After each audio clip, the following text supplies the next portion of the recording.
ബ്രാഹ്മണൻ എന്ന് പറയുമ്പോൾ ആരാണ് ബ്രാഹ്മണൻ എന്ന് മനസ്സിലാക്കണം. ബ്രഹ്മതത്വത്തെ അറിഞ്ഞവൻ. സാത്വികസ്യ സ്വത്ത പ്രധാനസ്യ ബ്രാഹ്മണസ്യ ശമദമ ഇത്യാദീനി കർമാണി. ഇന്ദ്രിയങ്ങളെയും മനസ്സിനെയും നിയന്ത്രിക്കാൻ കഴിവുള്ളവൻ. നമ്മുടെ രാമായണത്തിലെ ഒരു വരി ശ്യാംകുമാർ എടുത്തു. കർക്കിടക മാസം എല്ലാ ഹിന്ദുക്കളും രാമായണം വായിക്കാൻ തുടങ്ങി അല്ലേ? നമ്മൾ ആ ഗാനാഞ്ജലിയിൽ ആ ഗാനമുണ്ട് അല്ലേ? കവിഗുരു തുഞ്ചത്താചാര്യൻ പാടിയ പാവന രാമകഥ, കൊട്ടാരം കുടിലൊരു പോലെങ്ങും മാറ്റൊലി കൊള്ളും നാടാണേ.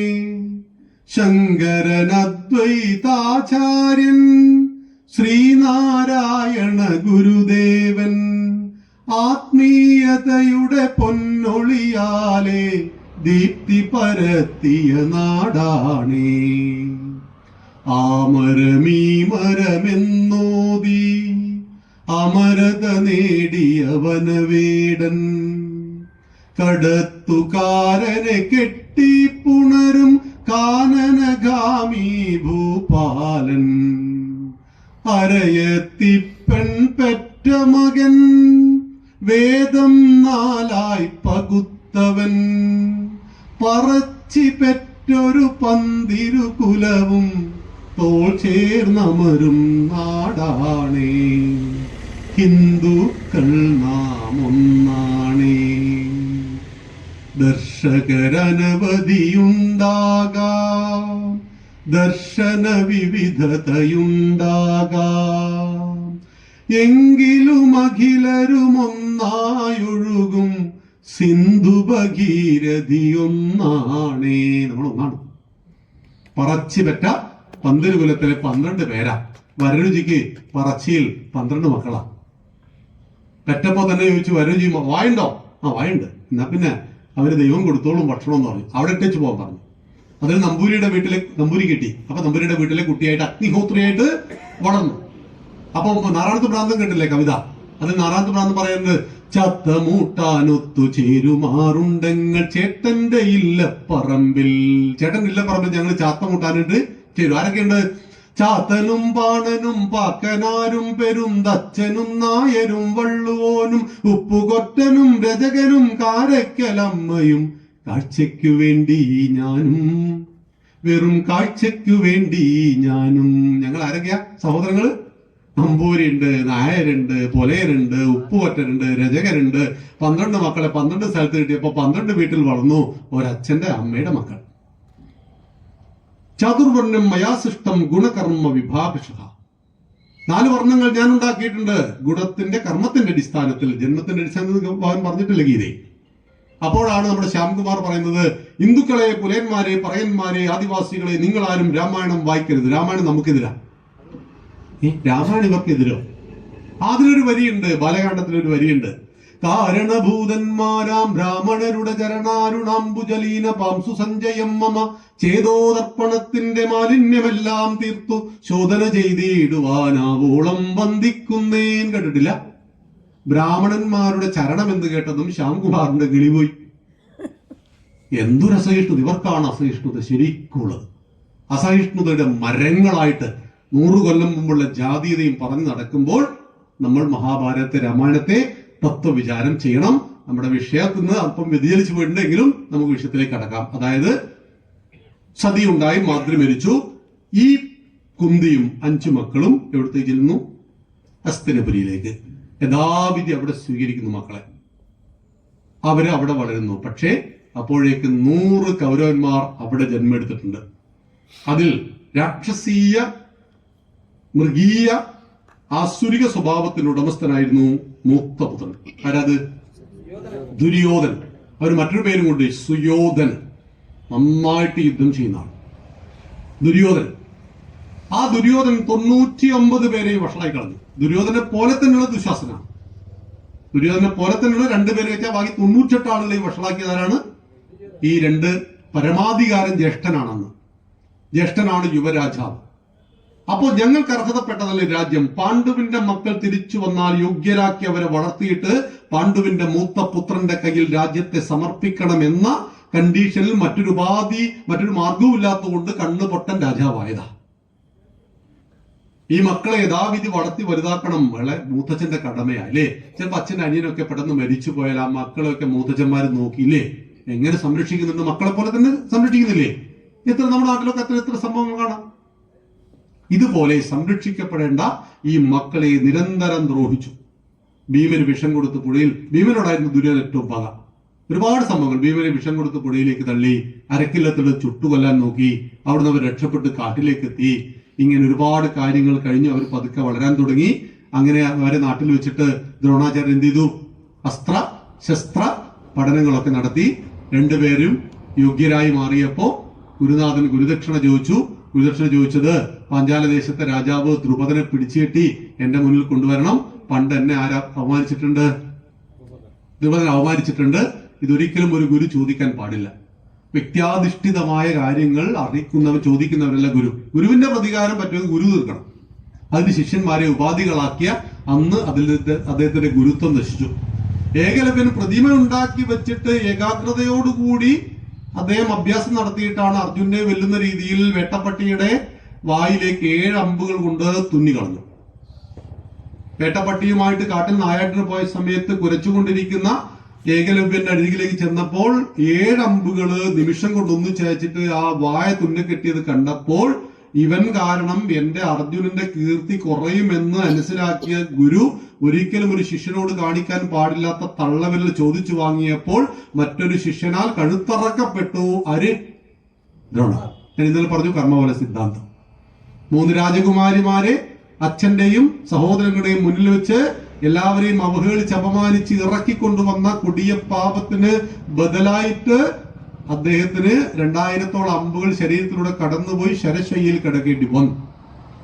ഏതൊരു കർമ്മത്തിനും തിരിച്ചടി ഉണ്ടാവും. ഏതൊരു കർമ്മത്തിനും തിരിച്ചടി കിട്ടും.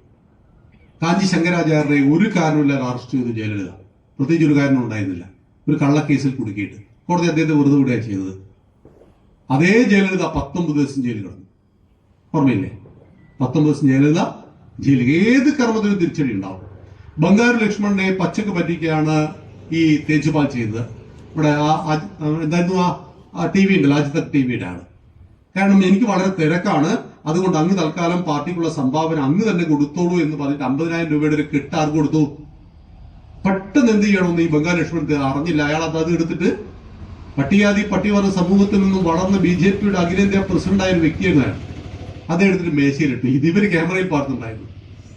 നമ്മുടെ മാധ്യമങ്ങൾ മൊത്തം കൂടി ചർച്ച ചെയ്തു. അതേ തരുൺ തേജ്പാല് ലിഫ്റ്റിൽ വെച്ച് ഒരു പെണ്ണിനെ കടന്നു പിടിച്ചു, അവൾ പൊട്ടിച്ചു, അവൻ മാസങ്ങളോളം പിന്നീട് ജയിലിൽ കിടന്നു. കർമ്മഫലം ആരെയും, ഇന്നലെ നമ്മൾ സീതാദേവിയെ കുറിച്ച് പറഞ്ഞല്ലോ, കർമ്മഫലം ആരെയും വിട്ടുപോകില്ല എന്ന് മഹാഭാരത തത്വവിചാരം നമ്മളെ ഓർമ്മപ്പെടുന്നു. നാം താൻ നിരന്തരം ചെയ്യുന്ന കർമ്മങ്ങൾ താൻ അനുഭവിച്ചിടുകന്നേ വരൂ എന്ന വലിയ തത്വമാണ് അവിടെ പഠിപ്പിക്കുന്നത്. അങ്ങനെ മക്കളെല്ലാം യഥാകാലം വളർന്നു, ഒരുപാട് കഷ്ടപ്പാടും ത്യാഗങ്ങളെല്ലാം സഹിച്ച് വളർന്നതിന് ശേഷമാണ് ഇവർക്ക് ഒരു സഹായം വേണ്ടി വന്നു. അഗ്നിക്ക് വയറുവേദന, ദഹിക്കുന്നില്ല. ഒരു വനം മുഴുവൻ ഭക്ഷിക്കണം. ഗണ്ഡവ വനം ദഹിപ്പിക്കുവാൻ അഗ്നി ശ്രീകൃഷ്ണന്റെ അർജുന്റെ സഹായം തേടി. ഈ സമയത്ത് തക്ഷകൻ എവിടെയുണ്ട്? ഈ കാട്ടിലുണ്ട്. തക്ഷകന്റെ ഇഷ്ട തോഴനാണ് ദേവേന്ദ്രൻ. തക്ഷകൻ മരിക്കുമെന്നറിഞ്ഞപ്പോൾ ദേവേന്ദ്രൻ മഴ പെയ്ച്ചു. ദേവേന്ദ്രന്റെ മഴയെ മകനായ അർജുനൻ അമ്പുകൊണ്ട് തടുത്തു. ഒരുപാട് ആളുകളെ കുറച്ചൊക്കെ രക്ഷപ്പെടാൻ അനുഭവിച്ചു. അക്കൂട്ടത്തിൽ മയൻ എന്ന അസുരശില്പി ഉണ്ടായിരുന്നു. മയനെ അർജുനൻ രക്ഷപ്പെടുത്തി. പ്രതിഭാരമായിട്ട് പാണ്ഡവർക്ക് വേണ്ടി മയൻ പണിത സാമ്രാജ്യത്തിന്റെ പേരാണ് ഇന്ദ്രപ്രസ്ഥം. ഇന്നത്തെ ഡൽഹി അതിഗംഭീരമായ ഇന്ദ്രപ്രസ്ഥം പണിത് കൊടുത്തു. ഇന്ദ്രപ്രസ്ഥത്തിൽ രാജാവായിട്ട് യുധിഷ്ഠിരനെ വാഴിച്ചു. യുധിഷ്ഠിരൻ 4 അനുജന്മാരായ 4 ധീരയോദ്ധാക്കളോട് പറഞ്ഞു, നാം അശ്വമേധയാഗം നടത്തുന്നു. നമ്മുടെ കുതിര ഏതെല്ലാം രാജ്യത്തിലൂടെ സഞ്ചരിക്കുന്നുവോ അതിന് പിറകിൽ നിങ്ങൾ പോകണം. 4 കുതിരയെ വിടാം. ആരെങ്കിലും ബ്ലോക്ക് ചെയ്താൽ എന്ത് ചെയ്യണം? തോൽപ്പിച്ചേക്കണം. പക്ഷേ യുധിഷ്ഠിരന്റെ കുതിരയെ ആരും തടുത്തില്ല. അങ്ങനെ മഹാസാമ്രാജ്യം ഇന്ദ്രപ്രസ്ഥത്തെ കേന്ദ്രമാക്കി ആര് പിടിച്ചു? യുധിഷ്ഠിരൻ പിടിച്ചു. അങ്ങനെയാണ് ഒരു പ്രത്യേക വേളയിൽ യുധിഷ്ഠിരന്റെ സർവ്വതും തകർന്ന് എടുക്കാൻ വേണ്ടി ശകുനി ഒരു പദ്ധതി പ്ലാൻ ചെയ്തു. ശകുനിയുടെ അത്രയും മിടുക്ക് ചൂതുകളിൽ ആർക്കില്ല? യുധിഷ്ഠിരനില്ല. ഇത് ദുര്യോധനൻ അറിയാം. ദുര്യോധനൻ പറഞ്ഞു, എന്റെ അമ്മാവൻ എനിക്ക് വേണ്ടി യുധിഷ്ഠിരനോട് ചൂത് കളിക്കും. അപ്പൊ യുധിഷ്ഠിരൻ പറയേണ്ടിയിരുന്നു, എങ്കിൽ എനിക്ക് വേണ്ടി കൃഷ്ണൻ കളിക്കുന്നു. ഒരു പ്രശ്നം ഉണ്ടാകുന്നില്ല. ഭഗവാനെ തോപ്പിക്കാൻ ശൗരി കഴിയോ? ഇല്ല. മൂപ്പര് പറഞ്ഞു, ഞാനൊരു സംഭവം അത് ധരിച്ചു. യുധിഷ്ഠിരൻ തോറ്റുപോയി, എല്ലാം തോറ്റു സാമ്രാജ്യം മൊത്തം വെച്ചു, ഇന്ദ്രപ്രസ്ഥം വെച്ച് കളിച്ചു. നമ്മുടെ നാട്ടിൽ എനിക്ക് അറിയാവുന്ന ഒരു ഡോക്ടർ ഉണ്ടായിരുന്നു തൊട്ടടുത്ത. ഞാൻ വൈകുന്നേരം കഴിഞ്ഞാൽ പെട്ടിയിൽ നിറയെ നോട്ടുമായിട്ട് ചെല്ലും, ഒന്നുമില്ലാണ്ട് തിരിച്ചു വരും. ചീട്ടുകളി എന്തോ മുച്ചിട്ടുകളി അങ്ങനെ ഒരു സ്ഥലമില്ലേ? ഇങ്ങനെ അതേ പരിപാടി അന്നും ഉണ്ടായിരുന്നേ. എല്ലാ കാലത്തും ഇങ്ങനെയുള്ള ആളുകളുണ്ട്. എല്ലാം നശിപ്പിച്ചോളെ. പെണ്ണിന് വേണ്ടി എല്ലാം നശിപ്പിച്ച ജൂലിയസ് സീസറിന്റെ കഥയില്ലേ? ആ സാമ്രാജ്യം തന്നെ അയാൾ കൊടുത്തില്ലേ, തെറെഴുതി കൊടുത്തില്ലേ? അങ്ങനെയുള്ള ഒരുപാട് കഥകൾ നമുക്കുണ്ട്. ഇങ്ങനെ ചൂത് കളിച്ചു, എല്ലാം നഷ്ടപ്പെട്ടതിന് ശേഷം ഇതെല്ലാം തിരിച്ചു കൊടുത്തു. ആര് തിരിച്ചു കൊടുത്തു? ധൃതരാഷ്ട്രൻ തിരിച്ചു കൊടുത്തു. അതിനുശേഷം ധൃതരാഷ്ട്രനോട് കോപിക്കുകയാണ് ദുര്യോധനൻ. അച്ഛൻ എന്ത് പണിയാണ് ചെയ്തത്? ആ ഇന്ദ്രപ്രസ്ഥത്തിൽ ദുര്യോധനനും കൂട്ടരും ചെന്ന സമയത്ത് മയം നിർമ്മിച്ച കൊട്ടാരത്തിൽ ആദ്യം ഇവർ ചെന്നപ്പോ നിറയെ വെള്ളാന്ന് കരുതി ഇവർ ഇതൊക്കെ പൂക്കി പിടിച്ചു. കാരണം അത് സ്ഫടിക ഗ്ലാസ് ആയിരുന്നു. മനസ്സിലായില്ല? വീണില്ല. പിന്നെ ഒറിജിനൽ വെള്ളത്തിനെടുത്തത് ഇവരുടെ പൂക്കി പിടിച്ചുമില്ല. അതിൽ വീണപ്പോ വല്ലാതെ ചിരിച്ചു. ആര്? ദ്രൗപദി. പാഞ്ചാലി ആരോട് ചിരിച്ചു പോകുന്നേ? സ്വാഭാവികമായ ഒരു കാര്യം. ഇതിനൊക്കെ ഇങ്ങനെ കോപിക്കണം. അതാണ് പാഞ്ചാലിയോടുള്ള പകയായിട്ട് എന്ത് ചെയ്യുന്നത് പറയുന്നത്. അവള് ചിരിച്ചു കളഞ്ഞു. അപ്പൊ ചിരിക്കുമ്പോൾ ശ്രദ്ധിക്കണം, ആരാ നോക്കി ചിരിക്കുന്നത് പ്രധാനമാണ്. എല്ലാവരും വീണിട്ട് ഇങ്ങനെ ചിരിക്കാം, പക്ഷെ ചില ആൾ വീണ് ചിരിച്ചാൽ ഇങ്ങനെ പണി കിട്ടും. അതുകൊണ്ട് എല്ലാവരും വീണാൽ അങ്ങനെ ചിരിക്കരുത് കേട്ടോ. പാഞ്ചാലിക്ക് പണി കിട്ടിയത് അങ്ങനെയാണ്. രണ്ടാമതും ചൂത് കളിക്കാൻ വിളിച്ചപ്പോൾ ക്ഷമിക്കണം, ദുര്യോധനൻ അച്ഛനോട് പറഞ്ഞു, അനങ്ങരുത്, അവിടെ ഇരുന്നോളണം. സത്യത്തിൽ ദുര്യോധനെ കുറിച്ച് പേടിയായിരുന്നു അവർക്ക്. ധൃതരാഷ്ട്രക്കും അമ്മയ്ക്കും പേടിയായിരുന്നു. മക്കളെ പേടിക്കുക ഒരിക്കലും പാടില്ല. സ്നേഹിക്കണം, ആദരിക്കണം, ബഹുമാനിക്കണം. കാരണം അവിടെ വളർച്ചയ്ക്കനുസരിച്ച് ഇവിടെ തലങ്ങൾ മാറൂലേ? നമ്മുടെ മകനൊരു കലക്ടറായി കഴിഞ്ഞാൽ നമ്മളും അവന് തുല്യരാണോ? അല്ല. അച്ഛനെന്ന പദവിയുണ്ട്, പക്ഷെ അവൻ മകന്റെ പേരില പിന്നെ അച്ഛൻ അറിയപ്പെടുക. ഇന്നയാളുടെ കലക്ടറുടെ അച്ഛനാണ് എന്നാണ് നമ്മൾ അറിയപ്പെടുക. അപ്പൊ നമ്മുടെ വ്യക്തിത്വം എത്രയോ താണു പോകും മകനേക്കാൾ. അതിൽ നമ്മൾ അഭിമാനമല്ല അച്ഛൻ അല്ലേ? അച്ഛന് അഭിമാനമുണ്ട്. അപ്പോൾ പക്ഷെ ഒരിക്കലും മക്കളെ പേടിക്കരുത്. നിങ്ങൾ എപ്പോൾ മക്കളെ ഭയക്കാൻ തുടങ്ങുന്നുവോ അവർ നിങ്ങളുടെ തലയിൽ കയറി നിറയും കളയും. 5 വയസ്സുള്ള കുട്ടിയെ വേണമെങ്കിൽ നിങ്ങൾ പരീക്ഷ നോക്കൂ. നിങ്ങൾ 3 വയസ്സിൽ മൊബൈൽ ഫോണിന് അടിമപ്പെട്ട കുട്ടിക്ക് മൊബൈൽ ഫോൺ ഒരു ദിവസം കൊടുക്കാതിരുന്നാൽ അവൻ അവിടെ കാട്ടിക്കൊടുക്കുന്ന അഭ്യാസങ്ങൾക്ക് പരിധി ഉണ്ടാവില്ല. നിലവിളിക്കും, പ്രശ്നം ഉണ്ടാക്കും, ശബ്ദം. പക്ഷെ നിങ്ങൾ അന്ന് അതിന് വഴങ്ങിയിട്ട് മൊബൈൽ ഫോൺ തിരിച്ചു കൊടുത്താൽ ജീവിതകാലം മുഴുവൻ അവന്റെ വാശിക്ക് നിങ്ങൾ വഴങ്ങേണ്ടി വരും.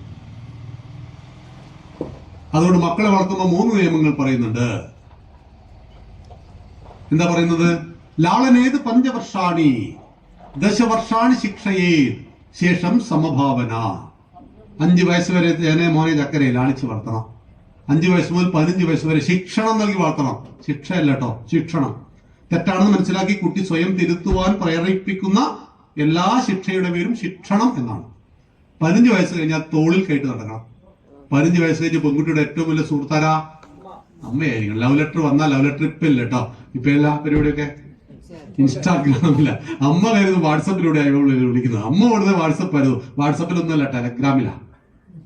നിങ്ങൾ കണ്ടുപിടിക്കാൻ കഴിയില്ല. അത് നമ്പർ ലോക്കാ സാധനം. എന്റെ മൊബൈൽ നോക്കി അപ്പോ എന്തില്ല, കോണ്ടാക്ട് ഇല്ല, ആരുടെയും പേരില്ല. വാട്സപ്പാണല്ലോ പിന്നെ നമുക്കറിയുന്ന വലിയ സാമ്രാജ്യം നോക്കി അതിലും ഇല്ല. ഇത് വേറെ സാധനമാണ്. പുതിയ എന്തൊക്കെ ടെക്നോളജി ഉണ്ട്. പക്ഷേ വിശ്വാസം ഉണ്ടാവണം മക്കളിൽ. അണ്ടർ എസ്റ്റിമേറ്റ് ചെയ്യരുത്. അത് നമ്മളെ പറ്റിക്കും എന്ന് പറഞ്ഞാൽ പറ്റിക്കും. അവർക്ക് സ്വാതന്ത്ര്യം ഉണ്ടാവണം, ഇപ്പൊ വിശ്വാസം ഉണ്ടാവണം. പറ്റിക്കപ്പെടുന്നു മനസ്സിലാക്കിയാൽ അതിന് നിയന്ത്രിക്കണം. ഇല്ലെങ്കിൽ കണ്ടവന്റെ കൂടെയൊക്കെ ചാടിപ്പോവും. നമ്മുടെ പെൺമക്കളാണ് ഇപ്പൊ ഹിന്ദുധർമ്മത്തോടൊക്കെ വളരെ താല്പര്യം കുറവ്. ഒരു സ്വപ്ന ലോകത്ത് ജീവിക്കുക. കല്യാണം വേണ്ട കഴിക്കണ്ട. പക്ഷെ എന്താ പരിപാടി? 40 വയസ്സ് കഴിഞ്ഞാൽ 50 വയസ്സ് കഴിഞ്ഞാൽ എന്തായിരിക്കും നിങ്ങളുടെ പരിപാടി? അമൃതാനന്ദദേവി കല്യാണം കഴിച്ചിട്ടില്ല, വിവേകാനന്ദ സ്വാമികൾ കല്യാണം കഴിച്ചിട്ടില്ല, ശങ്കരാചാര്യ സ്വാമികൾ കല്യാണം കഴിച്ചിട്ടില്ല. അങ്ങനെയാണോ പരിപാടി? ഓക്കെ, പോയിക്കോളും, ഒരു കുഴപ്പമില്ല. ഇത് കിട്ടുന്ന ശമ്പളത്തിന് തേരാപ്പാര ജീവിച്ച് അടിച്ച് പൊളിച്ച് ജീവിക്കണം. വിവാഹം ഒരു ബാധ്യതയാണ്, ഭർത്താവ് ബാധ്യതയാണ്, താലി ബാധ്യതയാണ്. പാല് നടക്കും പക്ഷികളൊന്നും വേലി കഴിക്കാറില്ല. കൂടെയുറങ്ങാൻ മാരേജ് ആക്ഷൻ താലിയുമൊന്നും വേണ്ട. ഒത്തുകഴിഞ്ഞും എടുത്താൽ തമ്മിൽ ഗുഡ് ബൈ ചൊല്ലി പരിയാം. അങ്ങനെയാണെങ്കിൽ കുട്ടിയുടെ അച്ഛന്റെ പേരെന്താ? ഒത്തുകഴിഞ്ഞും എടുത്താൽ തമ്മിൽ ഗുഡ് ബൈ ചൊല്ലി പിരിയുമ്പോൾ അച്ഛന്റെ പേരെന്താ? അതിന്റെ മറുപടി നിന്റെ കയ്യിലുണ്ടോ? ഇല്ലെങ്കിൽ വലിയ വലിയ കാര്യങ്ങളൊന്നും പറയരുത്. ജീവിത പങ്കാളി എന്ന് പറഞ്ഞാൽ ഭാരതത്തിന്റെ, ലോകത്തിന്റെ സിദ്ധാന്തമാണ്. പല ജീവികളിലും പ്രാപിക്കുന്ന, അതിലെല്ലാം കുട്ടികളെ ഉണ്ടാക്കുന്നതല്ല ഭാരതത്തിന്റെ സ്വഭാവം. ഒരു പുരുഷൻ അഗ്നിസാക്ഷിയായി, അക്ഷിസാക്ഷിയായി ഒരു സ്ത്രീയെ കല്യാണം കഴിച്ച് അതിലൂടെ ഗർഭത്തെ വഹിച്ച് സൽസന്താനങ്ങളെ ഉണ്ടാക്കുന്നതാണ് ഭാരതത്തിന്റെ കുടുംബസങ്കല്പത്തിന്റെ അടിസ്ഥാനം. ഇതെനിക്ക് വേണ്ട എന്ന് പറഞ്ഞുകൊണ്ട് ഓടുന്നവരുടെ കയ്യിൽ ഒരാശയവുമില്ല, അവിടെ കയ്യിൽ കർമ്മ പദ്ധതിയില്ല. ഞാൻ സ്വന്തം കാലിൽ നിൽക്കണം, നല്ലത്. ജോലി വേണം, ശമ്പളം വേണം, പണം വേണം. എന്നിട്ട് നിങ്ങൾക്ക് ഒരു ജീവിത പങ്കാളി, ഒരു പതി പത്നി ബന്ധത്തിൽ എന്തുകൊണ്ടാണ് അലോസരം ഉണ്ടാകുന്നത്? അതിന് അവർക്ക് യുക്തിഭദ്രമായ കാരണങ്ങളൊന്നും കയ്യിലില്ല, മറിച്ച് ഒരു സ്വപ്നലോകത്താണ്. അത് നമുക്ക് മാറ്റിയെടുക്കാൻ കഴിയും. അവരെ കൃത്യമായ കൗൺസിലിങ്ങിന് വിധേയമാക്കണം. നമ്മുടെ ഹിന്ദുവിൽ മതപഠനത്തിന്റെ അഭാവം വല്ലാതെ ബാധിച്ചിട്ടുണ്ട്. മതപഠനമല്ല, ധാർമ്മിക പഠനം. കല്യാണം വേണ്ട എന്ന് പറയുന്ന മുസ്ലിം കുട്ടിയെ ഞാൻ കണ്ടിട്ടില്ല കേട്ടോ. അപൂർവമായിരിക്കും. അപ്പൊ പ്രായമൊക്കെ ഒന്നും കഴിയട്ടെ, 21 വയസ്സ് കഴിയട്ടെ കല്യാണം കഴിക്കാൻ എന്നൊക്കെ പറയുന്ന കുട്ടികൾ, പഠിക്കുന്ന കുട്ടികളൊക്കെ വന്നിട്ടുണ്ട്. പക്ഷെ കല്യാണം എനിക്ക് വേണ്ട എന്ന് പറയുന്ന മുസ്ലിം കുട്ടിയെ കണ്ടിട്ടില്ല. ക്രിസ്ത്യൻ ഹൈന്ദവ വിഭാഗത്തിലാണ് വിവാഹത്തെയൊക്കെ. കാരണം എന്താ വെച്ചാൽ കമ്മ്യൂണിസത്തിന്റെ ഒരു അതിപ്രസരം 60 കൊല്ലം ഹിന്ദു സമൂഹത്തെ വല്ലാതെ ബാധിച്ചു കഴിഞ്ഞു. ഇവര് പണി മുഴുവൻ കൊടുത്തത് ഈ ആശയമാണ്. ഞാൻ പാർട്ടിയെ കുറിച്ചല്ല പറയുന്നത്. ഈ ആശയം മുഴുവൻ പണി കൊടുത്തത് ഹിന്ദുക്കൾക്ക് മാത്രം. അമ്പലം ചുമരാണ്, വിഗ്രഹം കല്ലാണ്, ഗുരുവായൂർ അമ്പലം പൊളിക്കണം, കപ്പ വെക്കണം. അമ്പലം ചുമരാണെന്ന് പറഞ്ഞു കഴിഞ്ഞാൽ പള്ളി ചുമരല്ലേ, ചർച്ച് ചുമരല്ലേ? അത് പറഞ്ഞിട്ടില്ല. ഞങ്ങൾ കോളേജിൽ ചെല്ലുമ്പോൾ SFIക്കാർ അന്ന് പറഞ്ഞു തന്നു, രാമനും കൃഷ്ണനും ജീവിച്ചിരുന്നില്ല. നിങ്ങൾ യേശുവും മുഹമ്മദോ തൊട്ട് കളിക്കല്ലേ, അത് തൊട്ട് കളിക്കരുത്. യേശു മുഹമ്മദ് തൊട്ട് കളിക്കുക, അതൊക്കെ ജീവിച്ചിരുന്ന. രാമനും കൃഷ്ണനും കെട്ടുകഥ, നമുക്കിട്ട് പണി തന്നവരെ അവര്. ഏത് പണി? കൾച്ചറൽ ഡാമേജ് എന്ന് പറയുന്നത്. നിങ്ങളൊരു തലമുറയെ നശിപ്പിക്കണമെങ്കിൽ നിങ്ങൾ വിദ്യാഭ്യാസത്തെ നശിപ്പിക്കണം. തലമുറയെ വാർത്തെടുക്കുന്നതാണ് വിദ്യാഭ്യാസം. എന്റെ മോളിപ്പം +1 10ാം ക്ലാസ്സിൽ പഠിക്കുന്ന സമയത്ത് A+ കിട്ടാൻ വേണ്ടി തലകുത്തിയിരുന്ന് പഠനമായിരുന്നു. ഞാൻ പറഞ്ഞു, എന്താ മോളെ പഠിച്ചുകൊണ്ടിരിക്കുന്നത്? അത് 10ാം ക്ലാസ്സിൽ അച്ഛാ A+ കിട്ടണം. 9ാം ക്ലാസ്സിൽ പഠിച്ച വല്ല ഓർമ്മയുണ്ടോ? എവിടെ? ഇനിയിപ്പോ 10ാം ക്ലാസ്സിൽ പഠിച്ച വല്ല ഓർമ്മ ഉണ്ടാവോ? +1 എത്തിയാലേ എവിടെ? 10ാം ക്ലാസ്സിൽ പഠിച്ചൊന്നുമല്ല ഇവിടെ പഠിക്കുന്നത്. ഇപ്പം +1 പഠിക്കുന്നത്. അവൾക്ക് MBA എടുക്കണമെന്നാണ്, കൊമേഴ്സാണ് പഠിക്കുന്നത്. ഓക്കെ, നമ്മള് തല്ലിയിട്ട് അവരെ ഒന്നും ആക്കി തീർക്കുന്നില്ല. അവർക്ക് അതിന്റെ സാധ്യതകൾ കൊടുക്കുക. Job just obey the boss. ഒരാളെ അനുസരിക്കുന്നു. Business freedom. മെനക്കെട്ടാൽ മാത്രമേ ബിസിനസ് വിജയിക്കുള്ളൂ. ഇവിടെ നിങ്ങൾക്ക് MBA വേണം. നിങ്ങൾ ആ രീതിയിൽ ചിന്തിക്കാം, ഇതും ചിന്തിക്കാം. അങ്ങനെ വ്യത്യസ്തമായ കാഴ്ചപ്പാടല്ല. അതെ എല്ലാവർക്കും ഡോക്ടറായി കഴിഞ്ഞാൽ ഇത്രക്കാരൻ രോഗികളുണ്ടോ? ഇപ്പൊ കഴിഞ്ഞ ദിവസം ഞാനൊരു MBBS കഴിഞ്ഞ ഒരാളെ കണ്ടു. ഒരു പണിയുമില്ല സത്യത്തിൽ. MBBS ഡോക്ടേഴ്സിന് ആരും കാണിക്കില്ല. MBBS ചെയ്യണം, MD ചെയ്യണം, സ്പെഷ്യലൈസ് വേണം അല്ലേ? ഒരു 10-15 വർഷക്കാലം സ്ട്രഗിൾ ചെയ്യണം. അത്രയും. അതുകൊണ്ട് ഡോക്ടർ ആവണമെന്നും പറഞ്ഞിട്ടില്ലേ, അങ്ങനെയൊന്നും പറഞ്ഞേക്കല്ലേ, ഒക്കെ ആവണം. പക്ഷെ ഇത് കുട്ടിയോട് ആദ്യം പറയണം, ഡോക്ടർ ആവണമെങ്കിൽ 15 കൊല്ലക്കാലം എന്ത് ചെയ്യണം? പോട്ടെ, ഒരു 10 കൊല്ലക്കാലം മരിച്ച് പണിയെടുക്കണം. 5.5 കൊല്ലാണ് MBBS, 3 കൊല്ലാണ് ഇത് MD. 8.5 കൊല്ലം അങ്ങനെയായില്ലേ? MD കഴിഞ്ഞ ഉടനെ വലിയ ഹോസ്പിറ്റലിൽ പണി കിട്ടോ? ഇല്ല. 4-5 കൊല്ലം എന്ത് ചെയ്യണം? പ്രശസ്തമായ ഹോസ്പിറ്റലിൽ ജോലി ചെയ്ത് എസ്റ്റാബ്ലിഷ് ആയ ഡോക്ടറായിട്ട് മാറുമ്പോഴേക്ക് കല്യാണം, ഇങ്ങനെ ജീവിതത്തിൽ പലതും നഷ്ടപ്പെടും. ഈ കഴിഞ്ഞ വർഷം ഒരു കുട്ടി ഡോക്ടർ MBBS പഠിച്ചുകൊണ്ടിരിക്കുക, ഇവിടെ കണ്ണൂരിൽ എവിടെയാണ്, അപ്പോൾ പൂക്കളിട്ടുകൊണ്ടിരിക്കുക കുഴഞ്ഞു വീട് മരിച്ചുപോയി. എന്തായിരുന്നു കാരണം വെച്ചാൽ കുട്ടിക്ക് ഉറക്കില്ലായിരുന്നു. ഈ മെഡിസിൻ പഠിക്കുന്ന കുട്ടിയൊന്നും ഉറക്കുണ്ടാവില്ലെന്നേ. 2 മണിക്കൂർ 3 മണി അത്രയും കഷ്ടപ്പെട്ട് നമ്മളെ മക്കള് ഡോക്ടേഴ്സ്, അവരെ മാനിക്കാൻ പറ്റണം, ബഹുമാനിക്കാൻ കഴിയണം. അതുകൊണ്ടാണ് ഈ വലിയ പദവി സമൂഹത്തിൽ ആർക്ക് കിട്ടുന്നത്? ഡോക്ടർ എന്ന് പറയുമ്പോൾ വലിയ പദവിയാണ്. ഈ പദവിയുടെ പിറകിൽ സഞ്ചരിക്കണം, പദവി വേണം. പക്ഷെ അതിനു വേണ്ടിയുള്ള എല്ലാ കാര്യങ്ങളും മനസ്സിൽ ഉൾക്കൊണ്ട് അത് സെറ്റ് ചെയ്തിട്ട് വേണം ആ ലോകത്തിൽ സഞ്ചരിക്കാൻ. മല കയറുമ്പോൾ മലയുടെ വലിപ്പത്തെക്കുറിച്ചും മല കയറുമ്പോൾ ഉണ്ടാവുന്ന ദുർഘടങ്ങളെ കുറിച്ചും അവിടെയുള്ള കല്ലും മുള്ളിനെ കുറിച്ചും ബോധ്യമില്ലെങ്കിൽ പകുതിയിൽ വെച്ചിട്ട് എന്ത് ചെയ്യേണ്ടി വരും? മടങ്ങി തിരിച്ചു പോരേണ്ടി വരും. അപ്പൊ ഈ ബോധത്തെ ഉണ്ടാക്കിയെടുക്കുവാൻ കഴിയണം. ഞാൻ പറഞ്ഞു വന്നത് ചൂതുകളെ കുറിച്ചല്ലേ. ചൂതുകളിയിൽ ഓരോന്നോരോന്ന് വെച്ചു, എല്ലാം ശകുനിയെ അടിച്ചു മാറ്റി. അവസാനം ഭീമനെ പണയം വെച്ചു, അർജുനെ പണയം വെച്ചു, ഓരോ അനിയന്മാരെ മൊത്തം പണയം വെച്ചു, സ്വന്തമായിട്ട് പണയം വെച്ചു. സ്വന്തം അടിമയാക്കപ്പെട്ട ഒരാൾക്ക് ഭാര്യയെ പണയം വെക്കാൻ പറ്റുമോ? പക്ഷെ അയാൾ ഭാര്യയും പണയം വെച്ചു. അതല്ലാന്ന് പറയാൻ ആരും അവിടെ ഉണ്ടായിരുന്നില്ല. പോരുന്നൊക്കെ പോരട്ടെ എന്ന് പറഞ്ഞാൽ അങ്ങനെയാണ് പാഞ്ചാലിയുടെ വസ്ത്രം കുത്തിപ്പിടിച്ച് ആര് കൊണ്ടുവരുന്നത്? ദുശാസൻ കൊണ്ടുവന്നത്. അന്നത് നോക്കി നിന്ന രണ്ടുപേർ അവിടെ ഉണ്ടായിരുന്നു. 3 പേർ. നമ്മളെപ്പോഴും ധർമ്മിഷ്ഠന്മാര് വലിയ സംഭവമാണെന്നൊക്കെ വാഴ്ത്തുന്ന ആളുകളാ. ദ്രോണർ, കർണൻ, ഭീഷ്മർ. ഒരു യുവതിയുടെ സാരി അഴിക്കുന്നത് നിസ്സാരമായി നോക്കി നിൽക്കുന്ന ആൾ ക്രൈം ചെയ്യുന്നു, അല്ലെ? അതുകൊണ്ടാണ് കർണന്റെ തേരിന്റെ ചക്രം ചളിയിൽ പൂണ്ടുപോയി നിരായുധനായ കർണൻ അത് ഉയർത്തുവാൻ പരിശ്രമിക്കുമ്പോൾ അർജുനോട് പറയുന്നു കൃഷ്ണൻ, തക്ക സമയം, ഇപ്പോൾ ഇവനെ കൊല്ലണം. ഇത് കർണൻ കേട്ടു. തിരിഞ്ഞിട്ടൊരു ഡയലോഗ്: നിരായുധനായി നിൽക്കുന്നവൻ ആയുധം കൊണ്ട് കൊല്ലുന്നത് ധർമ്മമാണോ കൃഷ്ണ? കൃഷ്ണൻ ഒരു ഡയലോഗ് തിരിച്ചടി. സൂപ്പർ കർണ, ഒരു ചിരിയോടുകൂടി നീ ഇപ്പൊ ധർമ്മത്തെ കുറിച്ച് സംസാരിക്കുന്നു. പാഞ്ചാലിയുടെ വസ്ത്രമടിക്കുമ്പോൾ ആ കൗരവ രാജസത്തിൽ നീ എന്നുണ്ടായിരുന്നു. അന്ന് നിന്റെ ധാർമ്മിക ബോധത്തെ ഞാൻ കണ്ടിട്ടില്ല. അരക്കില്ലത്തിലിട്ട് അച്ഛനില്ലാത്ത മക്കളെ ചുട്ടുകൊല്ലുവാൻ നീ ഉണ്ടായിരുന്നു. അന്ന് നിന്റെ ധാർമ്മിക ബോധത്തെ ഞാൻ കണ്ടിട്ടില്ല. ഗുരുവായ പരശുരാമനോട് കളവ് പറഞ്ഞ് വിദ്യ അഭ്യസിക്കുമ്പോൾ നിന്റെ ധാർമ്മിക ബോധത്തെ ഞാൻ കണ്ടിട്ടില്ല. ജീവിതത്തിൽ എവിടെയാണ് കർണ നീ ധർമ്മം പാലിച്ചത്? ഇന്ന് നീ ധർമ്മത്തെ കുറിച്ച് നിനക്കൊരു അപകടം വന്നപ്പോൾ നീ സംസാരിക്കുന്നു. ധർമ്മ ഏവ ഹതോ ഹന്തി ധർമ്മോ രക്ഷതി രക്ഷിത. ധർമ്മത്തെ രക്ഷിക്കുന്നവരെ ധർമ്മം രക്ഷിക്കും, ധർമ്മത്തെ നശിപ്പിക്കുന്നവരെ ധർമ്മം നശിപ്പിക്കും. വെക്കടാവിടി വെച്ചു തല താഴെ. ഇപ്പൊ കർണന്റെ ആളുകൾ കുറെ ഉണ്ട് നാട്ടില്. കർണൻ ഒരു സംഭവമായിരുന്നു. പിന്നെ വാതിൽ കുത്തിപ്പിടിച്ച് ദാനം കൊടുത്തു. ആന, ചേന, കവചകുണ്ടൽ ദാനം. ദാനത്തിൽ നമ്പർ 1 കർണൻ, ഒരു സംശയമില്ല.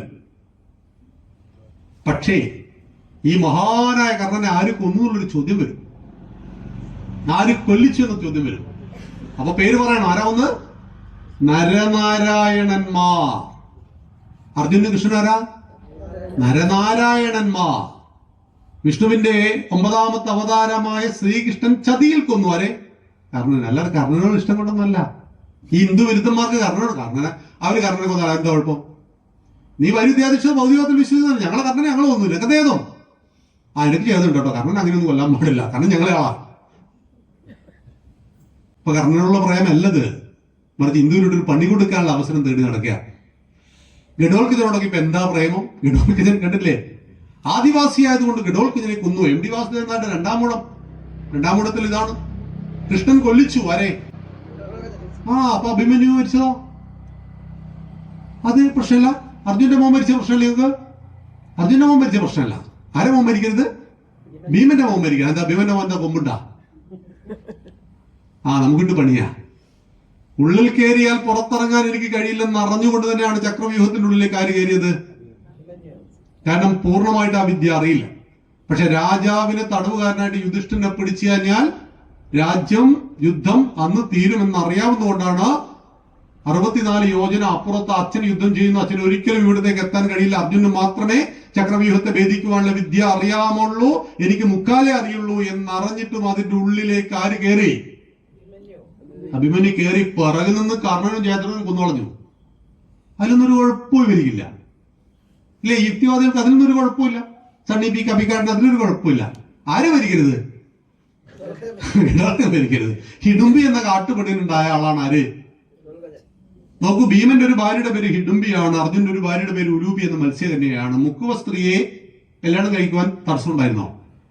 കാട്ടുപെണ്ണിന് കല്യാണം ചെയ്യാൻ തടസ്സമുണ്ടായിരുന്നോ? അംഗരാജ്യത്തിലെ രാജാവായിട്ട് സൂതപുത്രനായ കർണനെ വാഴിച്ചല്ലോ ദുര്യോധൻ, ഇല്ലേ? അതിന് തടസ്സമുണ്ടായിരുന്നോ? എവിടെയാ ജാതീയത സുഹൃത്തുക്കളെ? എവിടെയാ തൊട്ടുകൂടായ്മ ഉണ്ടായിരുന്നത്? ഇത്തരം പുരാണങ്ങളെല്ലാം പറയുന്നു. ഗുഹനെ കെട്ടിപ്പിടിക്കുന്ന രാമനെ കാണുന്നുണ്ടല്ലോ, കടത്തുകാരൻ. ശബരി കഴിച്ച മാങ്ങയുടെ പഴത്തിന്റെ ബാക്കി കഴിക്കുന്ന രാമനെ കാണുന്നുണ്ടല്ലോ. ഇനി രാമന്റെ സൈന്യം തന്നെ വാനരന്മാരായിരുന്നല്ലോ. എവിടെ ജാതീയത? എവിടെ തൊട്ടുകൂടായ്മ, തെണ്ടിക്കൂടായ്മ? അരയത്തിപ്പൻ പെറ്റ മകൻ കൃഷ്ണദ്വൈപായനൻ സത്യവതി എന്ന നോക്ക് സ്ത്രീയുടെ മോനല്ലേ? ആദികാവ്യവിദ്യ രത്നാകരൻ കാട്ടാളനല്ലേ? ആദിവാസിയല്ലേ? അപ്പൊ ജാതീയത കുത്തിത്തിരിപ്പുണ്ടാകുമ്പോ നമ്മൾ സ്ട്രോങ് ആയിട്ട് ഈ വാദമുകൾ പഠിക്കണം. നാവടച്ചു കളയണം. ഷഡനോട് ഷഡ്യം. ചോദ്യങ്ങൾ 4 തരത്തിലാണ്: അറിയാൻ, അറിയിക്കാൻ, അളക്കാൻ, ആക്കാൻ. ഈ ആക്കന്റെ ചോദ്യമാണ് ചോദിക്കുക. നിങ്ങളെ കണ്ണൂരിൽ വെച്ച് ഒരിക്കൽ ചിദാനന്ദ സ്വാമിയോട് ഒരുത്തൻ ചോദിച്ചു, ഒരു സംശയമുണ്ട് സ്വാമി. ചോദിച്ചോ? അറിയാമെങ്കിൽ പറയാം. സ്വാമി എപ്പോഴും അങ്ങനെയാ പറയാം, അല്ലെ? വിനയാനിതരായിട്ട് പറയാം. ഈ ഹിന്ദുക്കളുടെ അമ്മ പശുവാണെങ്കിൽ അച്ഛൻ മൂരിയാണോ? ഇതായിരുന്നു ചോദ്യം. ഈ ചോദ്യം അറിയാൻ വേണ്ടിയിട്ടാണോ?